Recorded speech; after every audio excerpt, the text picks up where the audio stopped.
Naniniwala ba kayong sa bahay o sa pamilya nagsisimula ang magandang ugali at asal?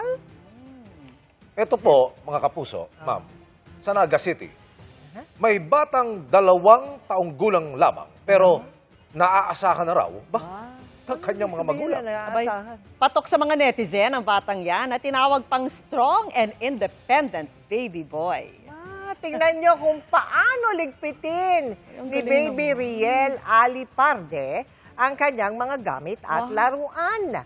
Mag-isa lang din niyang tiniklop, pati ang kanyang maliit na mesa. Sunod naman niyang inilatag ang kanyang higaan. Ang galing nitong batang ito.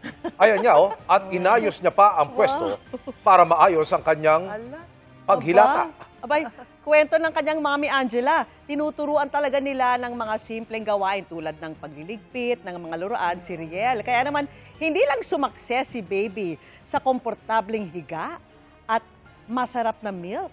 Sabay tapik sa sarili. Kampante syempre, pati ang kanyang mommy. Ayan.